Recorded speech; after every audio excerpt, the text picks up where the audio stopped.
Good morning. It's May 15th, 2024. I haven't done one of these walk and talk videos in years. And I'm killing two birds with one stone and walking Morty. But it's kind of windy. I don't even know if the audio is going to work on this, but we'll just see how it goes. And I'm very scattered, fragmented, dysregulated, a splitting headache. Woke up and had like the craziest dream. But I have these thoughts, so I just thought I'd share them. And here we go. So the Vice video came out last night. The Jehovah's Witness former elder wearing the mask, sharing the story of how he had been sexually molested and then I guess just buried it.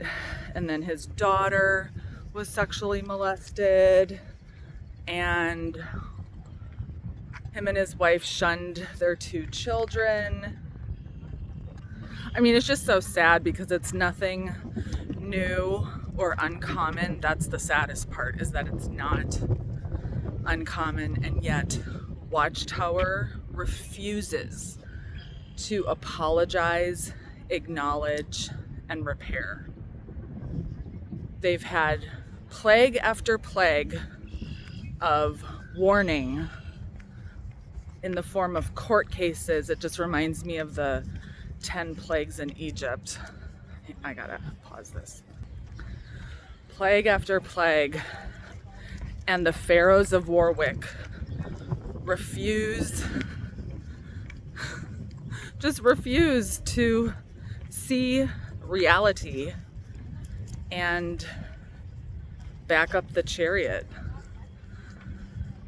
So yeah, the Vice article came on, and then I forwarded it to a Jehovah's Witness who had the audacity and the wherewithal to make this illustration. But this witness said to me, I'm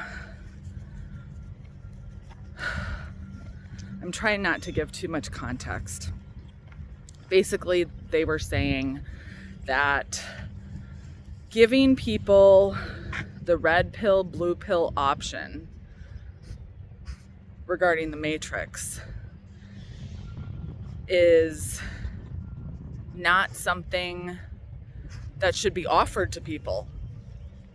Like, I should not have offered my mother the red pill, blue pill option. Now, mind you, first of all, that does not dignify my mother. I wasn't the one who gave her the red pill, blue pill option. If anything, God gives us the red pill, blue pill option. It was her own Bible reading. It was her listening to questions I was asking. Shouldn't we, as humans, give the grace of red pill, blue pill to everyone we meet? Isn't that called being transparent? Anyway, this person was like, you shouldn't give people the red pill, blue pill option. And I said, free will is the foundation of God's love.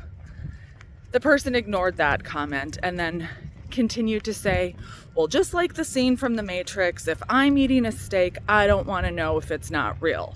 And I'd forgotten that scene, so I looked it up. So I'm going to include that scene at the end of this video because that is truly disturbing. Not only do I want to know if the steak I'm eating is real, I want to know if it came from a steer that ate grass, wasn't injected with a bunch of antibiotics and hormones, and was ethically and humanely raised in a pasture and not in a concentration camp barn. That's what I want to know about my steak. The video cut off. So I'm very particular about knowing whether my steak is real. And I guess, as shocking as it was for me to hear that person share that illustration and say, I don't want to know if my steak isn't real, I have to really listen to these Jehovah's Witnesses who are content and happy and blissfully ignorant, eating their watchtower prepared leavened bread full of maggots and poison because it tastes good. And so I woke up this morning feeling agitated. So I decided to inhale some hydrogen gas. Yes, I have a hydrogen gas maker while listening to the book of Matthew. And whether you believe Jesus is, my dog just ate a big piece of goose poop. Whether you believe Jesus is, that's like treats for him. Whether you believe Jesus is the Son of God, just a prophet, or anything in between, his words are just amazing because they're so paradoxical yet perfect. Be an innocent dove, yet be a cautious snake. I mean, all of these fine lines that I try to walk and I'm like, oh, I messed up again. Like I probably, I don't know, this whole conversation of, is it an act of grace to want to wake up our sleeping witness friends and family? And ultimately, when I examine Jesus and who he interacted with and who he invited to be the chosen, his followers, his disciples, his tribe, his people, he wasn't seeking Pharisees. Now there's that whole interesting, I'm going to pause this. There's this whole interesting inquiry one could have about Nicodemus. Was he a disciple? And that's an interesting conversation to have, and I don't even know if there's an answer. I don't need the answer right now. I mean, there's so many things right now where I'm just like, this is a really interesting conversation, and I enjoy having these conversations, but I don't need certainty, and I don't need the answers. But back to the people Jesus came for, tax collectors and prostitutes. He did not come for the Pharisees. And so many of Watchtower's members are very trained Pharisees. And the big Pharisee who became a disciple, Paul, isn't it so pretty? Paul, no other humans woke him up. He was in the background as Stephen was being stoned. He saw the miracles. He saw people being raised from the dead, people being cured, demons being expelled, all the stuff. And none of those things, none of those miracles woke up Saul, Paul. And I always go back to John chapter 9, the blind man who was healed. Jesus performs this miracle, gives this man the gift of sight. Just imagine how many more decimals of joy that man could now experience because he could see. Like, this walk would be enjoyable if I was blind, but it wouldn't be anywhere as near as beautiful. I love that I can see. And so Jesus told the man, go, just go live your life. And I think that's the big lesson that I'm hearing right now is go enjoy all these witnesses who are walking around blind, thinking they're eating steak. Don't worry about them. Just live your life.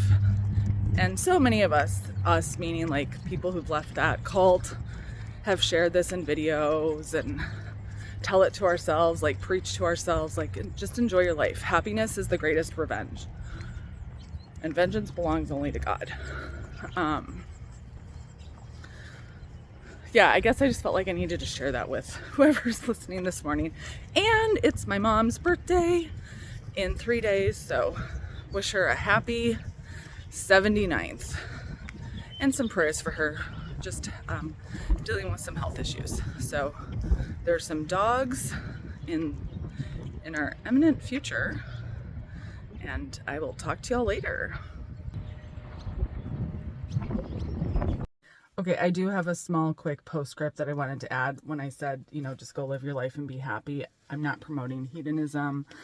I absolutely do believe when Jesus gave that man the gift of his sight and he told him, go. It's a natural byproduct. When you have been saved by grace and you're in relationship with your Creator, your Heavenly Father, and you know who your King is, it is a natural byproduct of that joy and gratitude to want to share that with other people instead of the Watchtower model, which prods the herd, the cattle, to work for their probable salvation. Instead, when you are saved by grace and you just want to share. Like, it's hard to not, because it's this amazing gift, and of course you want everyone to experience that. So I just wanted to make that clear. And also, this particular witness who enjoys their fake matrix steak, it reminds me of how the Pharisees were always trying to entrap Jesus. And so I should have known better. I should have just not engaged at all and just been like, okay, enjoy your steak, or like maybe not even have said that. Because it reminds me of, like I said, the Pharisees who were always trying to entrap Jesus. And Jesus, of course, always had the perfect response. I do not always have the perfect response. I want to, I try to, I often don't. I just don't want you who's listening to think that I'm going out of my way with this particular person to try and wake them up, because I'm not. I don't try to wake up any witnesses who are enjoying their fake steak. If I see a witness enjoying fake steak, I just keep walking. And like Jesus said, we're just farmers. We throw our seed, and where it lands, if the soil is fertile, which is not up to me, the farmer, I don't get to decide the soil. That's up to the person. We all have to cultivate our own soil. So, this is turning into like another dissertation that was not my intention. It was just to have a little walk and talk and say hi and hope y'all are well, and spring has sprung and the sun is out. Enjoy your day. Do we have a deal, Mr. Reagan? I know this steak doesn't exist. I know that when I put it in my mouth, the Matrix is telling my brain that it is juicy and delicious. After 9 years, you know what I realized?